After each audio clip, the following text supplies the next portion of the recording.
In the quiet village of Umudara, everyone knew Mr. Chinedu Okoro. He was the only teacher in the village primary and secondary school.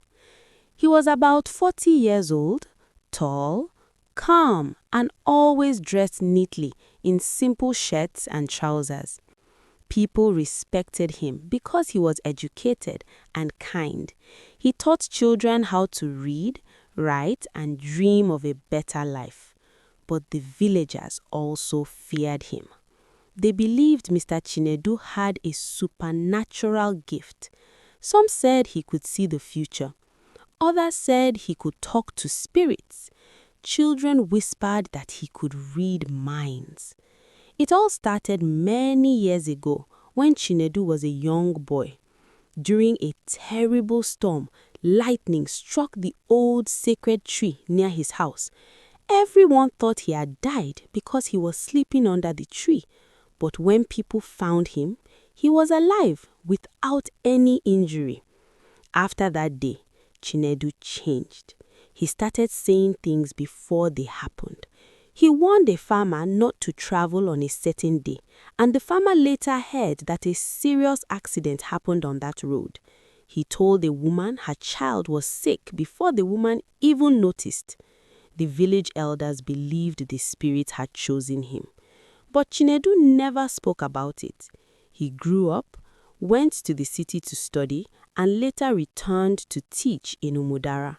He wanted a simple life. He wanted to forget this strange gift. One evening, a new problem came to the village. A wealthy businessman named Mr. Bamidele arrived from the city. He wanted to buy a large piece of land near the forest to build a factory.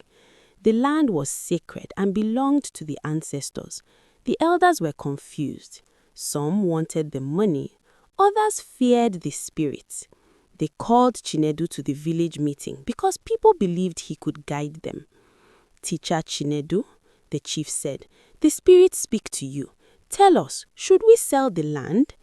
Chinedu felt uncomfortable. He did not want to use his gift anymore. It always brought him trouble. That night, he had a strange dream. He saw the forest burning, the river drying, and the village children crying. A deep voice said, "If the land is sold, Umudara will suffer." The next day, Chinedu told the elders about the dream. "The land must not be sold," he said firmly. Some villagers believed him. Others laughed. "You are just a teacher," Mr. Bamidele said proudly. "Dreams cannot stop development." The elders were divided. Money was tempting. A few days later, strange things began to happen. The river water became dirty. Animals ran out of the forest. Crops started drying. People started to fear. They came to Chinedu's house at night. "Teacher, please help us," they begged. "Talk to the spirits again." Chinedu realized his gift was not a curse, it was a responsibility. He prepared for a ritual in the sacred forest, something he had never done before. But not everyone wanted him to succeed. Mr. Bamidele was angry because the villagers were now afraid to sell the land. He decided to stop Chinedu by any means. The night of the ritual came. The moon was bright and the forest was silent. The village elders followed Chinedu to the sacred tree. Women sang traditional songs and men beat drums softly. Chinedu was scared, but he felt a strange power inside him. He touched the tree and suddenly he felt dizzy. He heard voices again, just like when he was a child. "Protect the land, protect the people," the voices whispered. Chinedu spoke loudly. "Spirits of Umudara, speak through me. Guide your people." Suddenly, a strong wind blew. The drums stopped. Everyone was silent. Chinedu began to speak in a different voice. "The land is the heart of Umudara. If it is sold, the village will lose its soul. Disease and poverty will come." The villagers were shocked. Some cried. At that moment, Mr. Bamidele arrived with some men.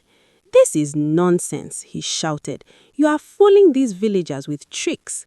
But as he spoke, lightning flashed in the sky and the sacred tree shook.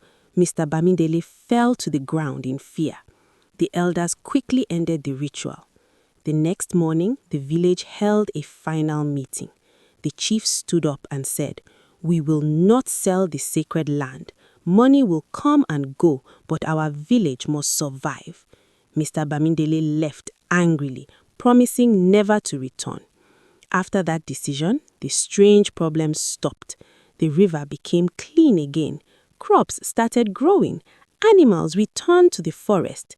The villagers believed the spirits were happy. Chinedu became more respected than ever. People called him the spiritual teacher. But Chinedu remained humble. He continued teaching in the small school, telling stories about culture, respect for nature, and destiny. One day, a young teacher from the city asked him, "Do you enjoy having this gift?" Chinedu smiled sadly. "It is not about enjoyment, it is about purpose.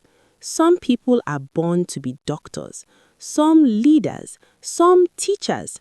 I was born to listen to the spirits and protect my people." Years later, Umudara became a peaceful and successful village. Tourists visited the sacred forest and the villagers earned money without destroying their land. Chinedu's story became a legend. Children grew up hearing about the teacher who talked to spirits and saved the village. And Chinedu knew one thing. His supernatural gift was not a curse, it was destiny.